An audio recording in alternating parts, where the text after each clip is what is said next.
दिल्ली में जिस तरह से निर्भया कांड हुआ था उसी तरह से कोलकाता में भी निर्भया जैसी दरिंदगी की गई है। मैं आपको बता रहा हूं कि कोलकाता में जिस तरह से एक महिला ट्रेनिंग डॉक्टर के साथ हैवानियत की गई है, दरिंदगी की गई है, शायद ही भारत के इतिहास में ऐसी पहली घटना हुई है। इसलिए कि एक ट्रेनी लेडीज डॉक्टर को पहले उसके साथ उसके हाथ पांव बांध दिए जाते हैं, इसके बाद उसके मुंह में कपड़े ठूंस दिए जाते हैं, इसके बाद उसके साथ 17 से 18 रसूखदार लोग रेप करते हैं, उसके साथ गैंग रेप करते हैं। उसके बाद क्या होता है, उसके तन पर कपड़े तक नहीं थे। इसके बाद उसकी हत्या कर दी जाती है, उसके हर एक पार्ट्स को अलग अलग काट के कर दिया जाता है। समझिए कितनी बड़ी दरिंदगी की गई है एक लड़की के साथ, जो एक डॉक्टर होती है, जो अपना पढ़ाई पूरा करने के लिए, अपने गरीब असहाय माता पिता की इच्छा पूरी करने के लिए, उनकी सपना पूरा करने के लिए, डॉक्टर बनने के लिए जाती है। और उस लड़की के साथ इस तरह की हैवानियत की जाती है। RG college Kolkata, RG college का प्रिंसिपल होता है संजय घोष, और संजय घोष जो होता है वो उस कॉलेज का प्रिंसिपल होता है। उसका विवादों से पुराना नाता रहा है। अनेक महिलाओं पर, अनेक डॉक्टर और नर्सों पर उसके रेप का आरोप होता है और उसको आरजी कॉलेज का प्रिंसिपल बना दिया जाता है। इसके बाद और उस संजय घोष का बड़े बड़े रसूखदार टीएमसी नेताओं के साथ और ही बहुत सारे गुंडों के साथ उसका तालमेल होता है। वो अपने कॉलेज में सभी क्रिमिनल्स को बुलाता है, उनको शराब परोसी जाती है, उनके लिए महिला नर्सों को रात बिताने के लिए उनके साथ सुलाया जाता है, भेजा जाता है। यह है आरजी कॉलेज मेडिकल कॉलेज के प्रिंसिपल का हाल, कि अपने गुंडों को बुलाता है, टीएमसी के बड़े बड़े रसूखदार नेताओं को बुलाता है और सुंदर सुंदर नर्सों को, सुंदर सुंदर महिला डॉक्टरों को पैसे का लालच देकर उनके साथ हैवानियत की जाती है, उनके साथ दरिंदगी कराई जाती है। ये हाल है आरजे कॉलेज के प्रिंसिपल का। समझिए कि वो प्रिंसिपल कैसा होगा। आप घर से लड़कियों को डॉक्टर बनाने के लिए भेजते हैं, नर्स बनाने के लिए भेजते हैं, एएनएम जीएनएम करने के लिए भेजते हैं कि हमारी लड़की जो है वो डॉक्टर बनेगी, हमारी लड़की जो है नर्स बनेगी। लेकिन उसके साथ क्या होता है ये आप इस घटना से ही अंदाज़ा लगा सकते हैं। ये कोई आरजी कॉलेज का मामला नहीं है, ये पूरे भारत में ऐसे प्राइवेट कॉलेज हैं, हालांकि ये तो सरकारी कॉलेज है, उसमें ये होता है घटना। बड़े बड़े नेता फ़ोन करते हैं उस प्रिंसिपल को और बताते हैं कि मेरे यहाँ इस नर्स को भेज दो।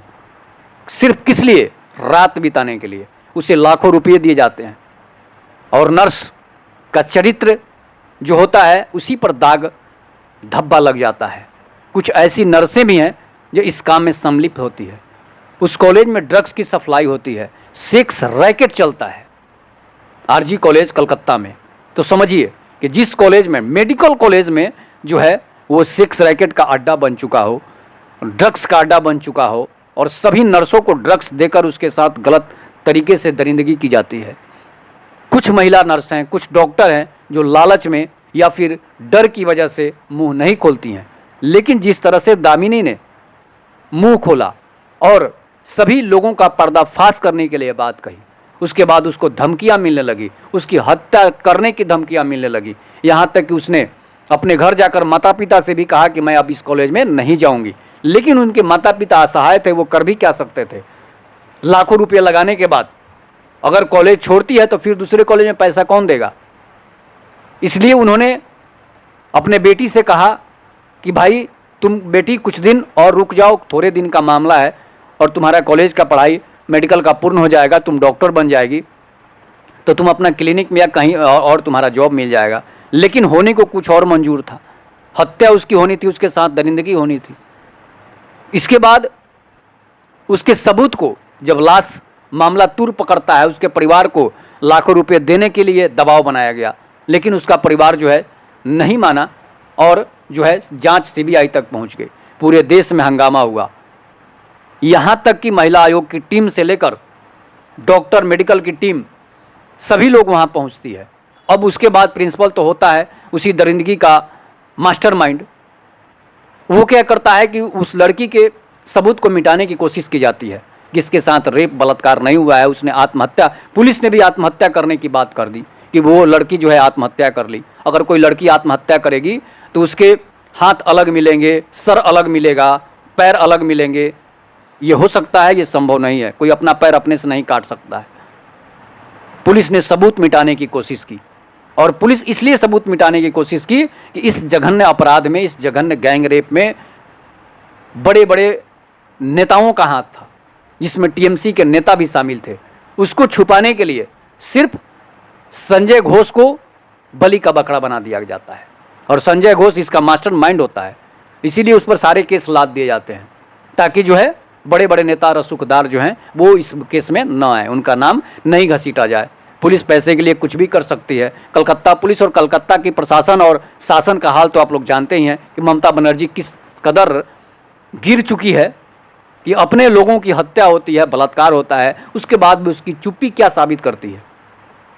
इसके बाद उसके सबूत को मिटाने की कोशिश किया जाता है, उसके खून लगे कपड़े, उसके रेप के जितने भी स्पर्म थे सबको मिटाने की कोशिश किया जाता है। इसके बाद प्रिंसिपल क्या करता है, और वहाँ के जो स्थानीय नेता होते हैं 5000 गुंडों को, लोकल 5000 गुंडों को बुलाते हैं, और ओपीडी से लेकर उस मेडिकल कॉलेज में जहाँ पर उसका रेप हुआ था, जिस हॉल सेमिनार में, उसके साथ जो होता है सभी सबूत को मिटाने के लिए उसको तोड़ फोड़ कर दिया जाता है, उसको जला दिया जाता है, ताकि कोई सबूत नहीं मिले।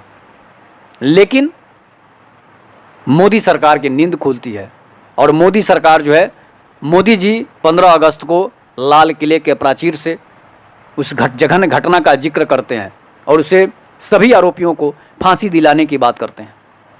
समझिए, इसके बाद सीबीआई वहाँ पहुँचती है। आप कितना सबूत मिटाएंगे? गलत जितना कीजिएगा उतना ही और गलती आपकी पकड़ी जाती रहेगी।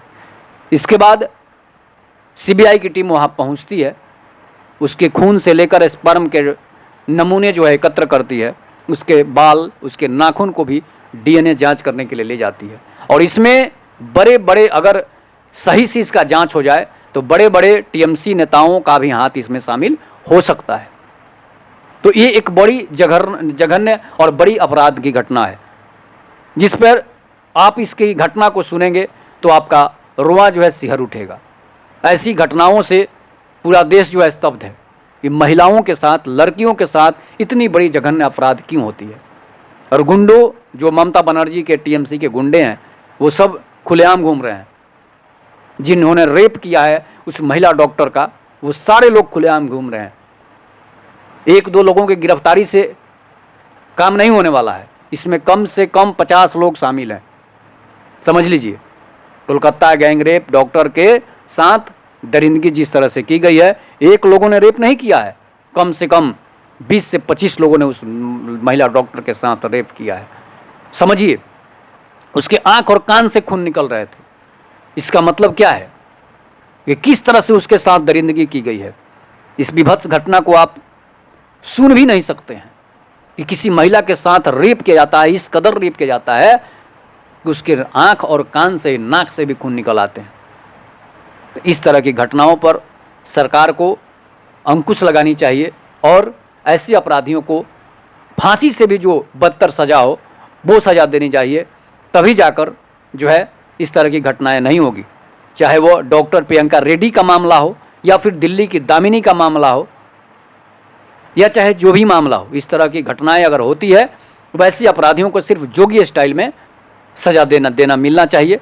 नहीं तो फिर अपराधियों का मनोबल बढ़ते रहेगा। आपकी बहन बेटी ना डॉक्टर बन पाएगी, ना इंजीनियर बन पाएगी, और ना कहीं वो किसी जॉब में करने लायक रह जाएगी। इस पर आप अपनी प्रतिक्रिया जरूर दीजिएगा। तब तक के नमस्कार। जय हिंद, जय भारत, जय श्री राम।